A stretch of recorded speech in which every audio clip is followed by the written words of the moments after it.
Niin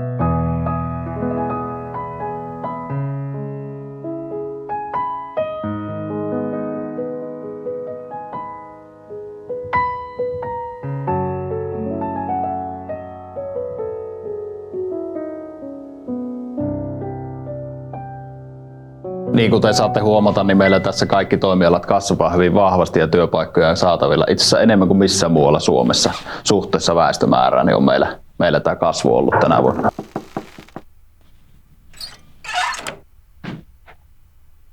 Päivää. Olisiko linnassa töitä ilveilijälle? No, eipä taida olla. Mutta haluatko tietää, missä olisi? Meillä on valtavasti pulaa erityisesti muovi- ja metalliteollisuuden työntekijöistä. Mutta sitten jos tietysti alanvaihto kiinnostaa, niin esimerkiksi hoiva- ja hoitoalalla on valtavasti työpaikkoja. Meidän ikärakennekin on sellainen, että se työvoimapula ei ihan heti helpota. Sen lisäksi on tietysti monia muita työpaikkoja, kuten ravintola-alalla ja puhtaus- ja ruokapalvelussa. Ravintola? Jaa, jotenkin etäisesti tuttu. Ehkä olen joskus käynyt.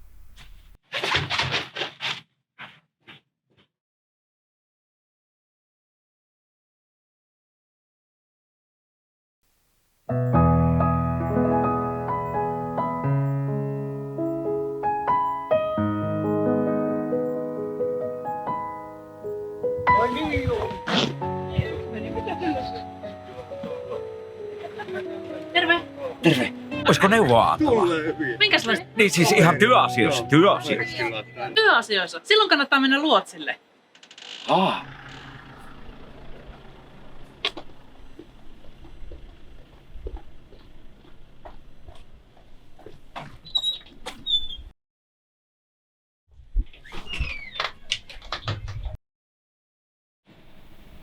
Artesaanipizza. Oletteko te taiteilija? Jokin pizzamestari. Minä en ole se. Minä olen tällainen salin keisari tässä, mutta meidän pizzamestari on kyllä tuolla. Tulepas mestari tänne päin. Hei hei! Hei, oletteko te taiteilija?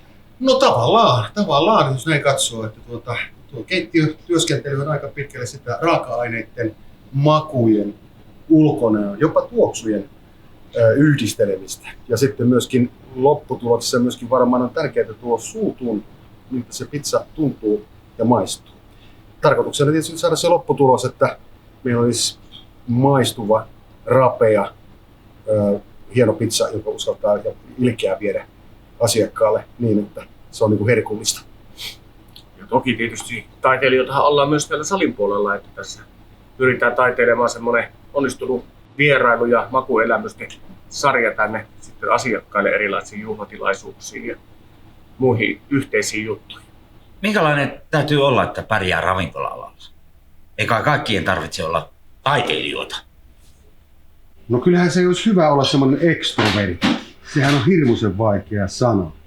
Mutta semmoinen ulospäin suuntautunut ja myöskin tämmöinen luontaisesti ehkä palveluun suuntautunut ihminen, joka tykkää yllättää ja toisia ihmisiä ja myöskin niin kuin on tämmöinen empaattinen, eli osaa niin kuin asettua toisen ihmisen asemaan, että saisi tämmöisen kokonaisvaltaisen hienon palvelutapahtuman. Keittiössä yhtä lailla kuin tuolla ravintolasalin puolella täytyy olla aika nopeat hoksuttimet ja nopeat kädet, että pärjää. Palaskohan meillä on kastikkeet pohjaan? No, meillä on paljon pulaa myöskin tarjoilijoista ja baarimikoista. Mä veikkaan, että ettekin pystyisi polttamaan kastikkeita täällä ravintolasalin puolella pohjaan. Mitenköhän jos me vaihtaisin tälle alalle, niin mitenköhän se mahtaisi onnistua? No kaikkein matalin kynnys varmaan ehkä on lähteä liikkeelle ihan työharjoittelusta tai työkokeilusta. Sen jälkeen, jos edelleenkin vaikuttaa siltä, että ravintola-ala kiinnostaa, niin ehkäpä sitten yhteyshaun kautta tai jopa oppisopimuksella. Ja siitä sitten oppisopimuksen opiskeluhan pystytään järjestämään sillä tavalla, että aika paljon tehdään töitä myöskin täällä oikeassa ravintolassa ja sitten teoriaa käydään sitten tuolla koulun puolella. No myöskin tällä hetkellä on pula sekä järjestyksenvalvojista että myöskin ovimiehistä.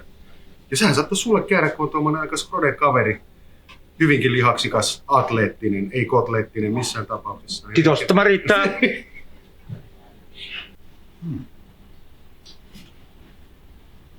Kannattaa kipaista luotsiin ja hommata oma duuniagentti. Siitä se homma lähtee rölköttelemään.